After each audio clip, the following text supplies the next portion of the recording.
জাহিদ আমার সাথে 4 বছরের সম্পর্ক আছে। আমার বাড়িতে আইছে বিয়ের দাবিতে। এখন বাড়িতে আমি ছিলাম, এখন ওর মা খালারা সব মায়ের আমাকে বাড়ি থেকে বের করে দিচ্ছে। জাহিদের মা খালারা কি দিয়ে মারছে? হ্যাঁ তারপরে দিয়ে আমাকে রাস্তায় বের করে দিচ্ছে। আমি সমস্ত বেঁচে আছে, আমার সাথে 4 বছর সম্পর্ক করি, এখন আমাকে মাঝ পথে ছেড়ে চলে গেছে। সকালে তোমাকে কি আসতে বলছো? দেখা করার জন্য দেখা করতে চাইছিল, SMS আছে বার করেন SMS। হয়েছে 3 বছরের বয়সী। আর হয়েছে ও আমাকে কোথাও বিয়ে করতে দেয় না, খুব বিয়ে করতে দিলে বলবে যে আমি গলায় দড়ি দিব, এরকম করবো, মানে এরকম করে আমাকে চাপে মেলে বিয়ে করতেই দেয় না। খুব বলে যে আমি মরে যাবো, আমার লাইফটা নষ্ট করতে চাস, এরকম বলে।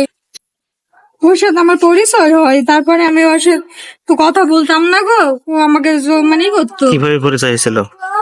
এই যে বামুন দিতে দেখছিল আমাকে, ও বামুন দিতে আইছিলাম, আইসে আমাকে দেখছিল, দেখি মানে হয়েছে এই করে দাঁড়িয়ে থাকতো, আমার সাথে কথা বলেই করতো, আমাকে নাম্বার টাম্বার কিছু দিছিলাম না কো, শুধু দাঁড়িয়ে থাকতো, কি করতো, আমি যেখানে যাইতাম ও যাইতো, এভাবেই করতো আমার সাথে। মানে কথা বলার পর আমার ফেসবুক আইডি পায়, আইডি থেকে আমার নাম্বার নাই, যে আমি তার পরে কথা বলতাম না। এরকম করতে করতে মানে প্রায় 6 মাস পরে আমি তো সম্পর্ক যাবো না, মানে এরকম আমার করার ইচ্ছা ছিল না খো, আমি এসব পছন্দ করিনি। দেখ ও বললো দেখ আমি জীবনে এই করবো না খো, আমি বুঝছি না আমি সম্পর্কে যাবো না গো, আমার ওইসব আমি পছন্দ করিনি খো, বুঝছে দিয়ে মানে এরকম করে করতে করতে মানে কোরআন শরীফ বলে যে আমি তোকে জীবনে সেটি যাবো না খো, আমাকে বিশ্বাস কর। আমি না বিশ্বাস করবো না।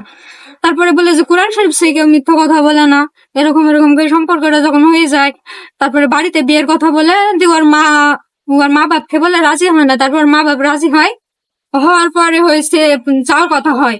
যাওয়ার কথা হওয়ার পরে সেদিন আমাকে বলে রাইতে যে মার পা ধরি কানলাম, মা রাজি হয়ে গেছে, তুমি বাড়িতে বলো। বাড়িতে বলে আমি আবার মাকে বলি, বড় আপুকে বলি, বড় আপু আবার আয়োজন করে, সবকিছু নেওয়া হয়ে যায়। তারপরে সকালবেলায় যায় না গো, তখন আমি আবার বান্ধব যে ও যাবে না গো, তাইলে আমি সম্পর্কটা শেষ করে দিই।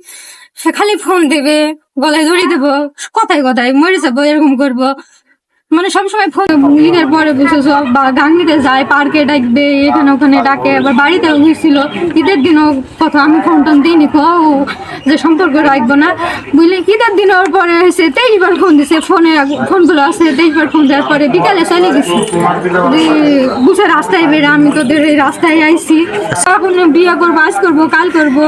মা হয়েছে এখন যদি বিয়ে করি তাহলে বাপ মা হয়েছে কিছু দেবে না, তখন কিছু একটা করি।